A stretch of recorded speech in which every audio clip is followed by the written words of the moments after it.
Brasileiros são deportados dos Estados Unidos com um tratamento degradante. Mas afinal de contas, quem são essas pessoas? São pessoas que cometeram crimes lá? São trabalhadores? Enfim, vamos fazer uma cobertura completa aqui nesse vídeo. Além disso, vamos comentar sobre a situação delicada dos Estados Unidos e a Colômbia que rolou agora no final de semana, e também sobre a polêmica fala de Trump, que disse que os palestinos em Gaza deveriam ir para a Jordânia e o Egito. Essa frase deu no que falar, representante do Hamas já se manifestou, a Alemanha também comentou sobre isso, e vamos abordar tudo nesse vídeo.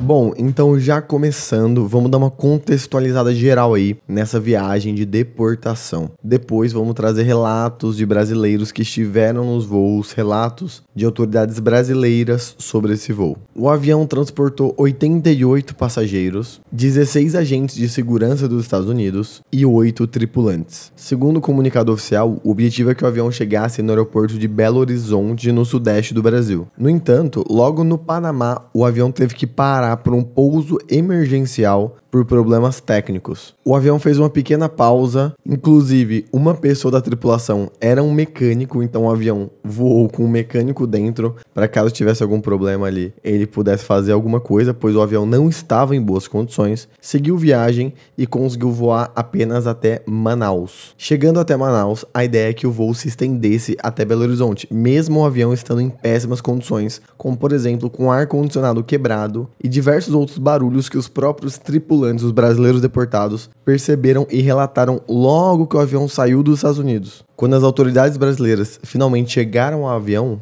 perceberam uma situação caracterizada como degradante. Além de estarem algemados nos braços, as pernas também estavam algemadas. Algumas pessoas estavam com marcas de agressões. Assim que o governo Lula ficou sabendo, ele na hora falou: pode desalgemar o pessoal, estamos no Brasil, de agora em diante deixa com a gente, pode ir embora aos Estados Unidos, valeu, obrigado, é nóis. Pegaram o avião da FAB e finalmente levaram o pessoal em segurança, no conforto, para Belo Horizonte, que era o destino final da viagem. Diversas autoridades brasileiras repudiaram o caso, inclusive o ex-presidente brasileiro, o Jair Bolsonaro, que tem um alinhamento político com o Trump, pediu o fim dessas práticas. Autoridades de segurança dos Estados Unidos foram contactadas para comentar sobre o caso, porém os jornalistas da Reuters não obtiveram respostas. Agora vamos a alguns relatos da viagem de brasileiros. Sandra Pereira de Souza, de 36 anos, e o seu marido Alisdete Gonçalves dos Santos, de 49, e os 2 filhos pequenos estavam entre os passageiros. Ela, a Sandra, contou que viveu momentos tensos, desde o tratamento que receberam até a falta de estrutura do avião. Abre aspas. Um inferno, uma tortura desde que saímos de Louisiana. Deu pra perceber que o avião tinha algum problema. Eu acho que foi falta de compromisso deles com os seres humanos. A gente estava morrendo de medo de morrer. Segundo Sandra, eles caíram em um tipo de armadilha. Saíram de casa acreditando que iriam para uma reunião com a imigração, mas não retornaram, levando apenas os pertences que tinham em mãos e nem ao menos tiveram tempo de pegar uma fralda para o filho. Apesar de terem imigrado ilegalmente, o casal diz que cumpria todas as obrigações com a imigração há 3 anos e meio desde que chegaram. Eles construíram uma empresa nos Estados Unidos e deixaram para trás, além da casa e o carro que tinham. Sandra e seu marido, que nasceram na região de Minas Gerais, disseram que não estava nos planos voltar para o Brasil, mas que depois do que passaram, querem somente reconstruir a vida no Brasil. Esse relato, pessoal, da Sandra e do companheiro dela e do filho e tal, é muito importante para a gente ver como que funciona esse trabalho de deportação de pessoas. Muitos brasileiros estão aplaudindo a deportação, falando que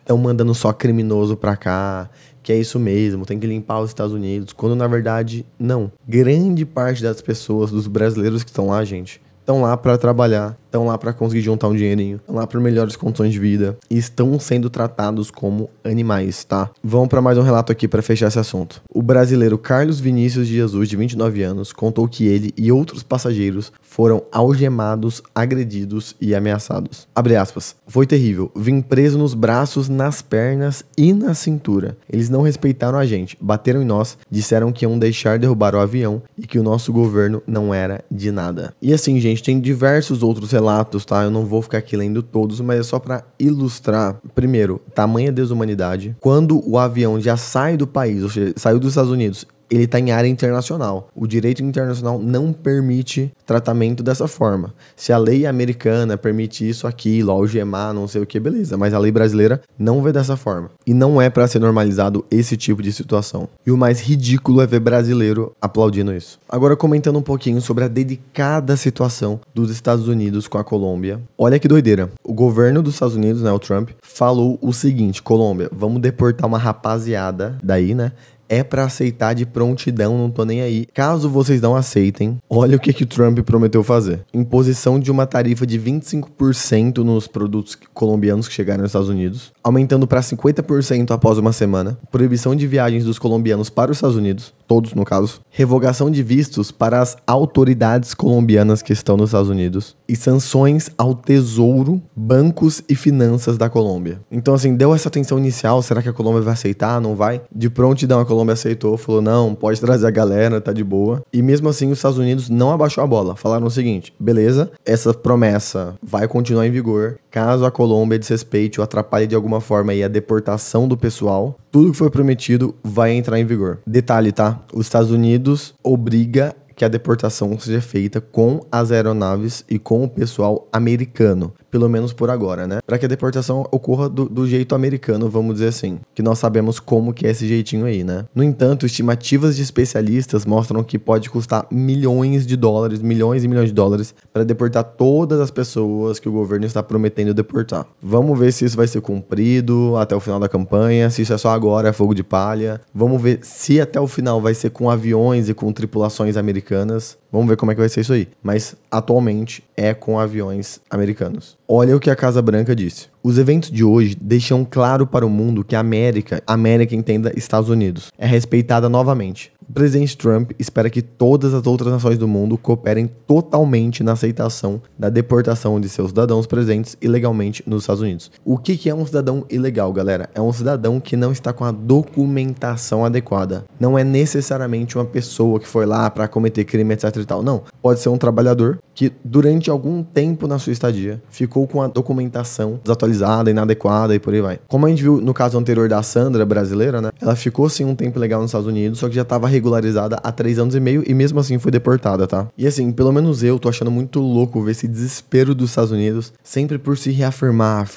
não, a América em primeiro lugar, a América está voltando a ser respeitada e tal. E isso, na minha concepção, vem muito de um receio que os Estados Unidos está tendo de perda de espaço geopolítico para a China, para a Rússia, até para a União Europeia, que está tendo um certo afastamento econômico e diplomático dos Estados Unidos. Vamos ver aí os próximos episódios. E finalmente, para encerrar, pessoal, vamos comentar um pouquinho sobre a questão de Gaza. Como você sabe, né, estamos fazendo aqui uma cobertura geopolítica dia após dia e comentamos que Gaza está totalmente destruída, houve o acordo de cessar-fogo, estamos em dúvidas, né, quem vai reconstruir Gaza, como vai ser essa reconstrução e tal. Uma das coisas que o Trump propôs é que os palestinos que vivem em Gaza vão para a Jordânia ou para o Egito morar lá. Na prática, o que ele está falando? Evacua Gaza e deixa que Israel vai dominar a parada. O próprio Trump avisou alguns dias atrás que é inaceitável que o Hamas participe da reconstrução de Gaza. Só que assim, temos que lembrar que Gaza é uma pequena área da Palestina. E a Palestina não tem um representante legal. Ou seja, a Palestina não é um país. Não tem um estado, imposto, banco central, exército, político, parlamento. Enfim, não tem isso. Então, o pouco que os palestinos conseguem se apegar são em organizações que, teoricamente, conseguem fazer frentes com interesses antagônicos, como o dos Estados Unidos ou de Israel ali na região. Aí depois que o Trump falou que os palestinos têm que ir para o Egito ou para a Jordânia, ou seja, sair de Gaza, foi perguntado para Trump, tá, mas isso aí é uma solução a médio prazo, então você quer que eles vão depois eles voltem, ou a longo prazo, você quer que eles vão e nunca mais voltem? O Trump falou, tanto faz. Ele disse literalmente, pode ser qualquer uma das duas coisas. Bazen Naim, um integrante do Hamas, disse a Reuters o seguinte: os palestinos não aceitarão nenhuma oferta ou solução, mesmo que tais ofertas pareçam ter boas intenções sob o pretexto da reconstrução, conforme anunciado nas propostas do presidente dos Estados Unidos, Donald Trump. E o Hamas pediu para que o Trump não tentasse novamente as ideias fracassadas de Joe Biden ali na Palestina. O que ele quer dizer com isso? Deixa a gente se virar aqui, para de ajudar Israel, para de ficar interferindo geopoliticamente aqui. E ele complementa: o povo de Gaza suportou a morte e se recusou a deixar sua terra natal e não a deixará, independente de qualquer outros motivos. E é curioso que a Alemanha, que é o país mais forte da Europa, né, da Europa continental, se manifestou sobre isso. Tipo assim, ninguém chamou a Alemanha, mas o Ministério de Relações Exteriores da Alemanha falou o seguinte: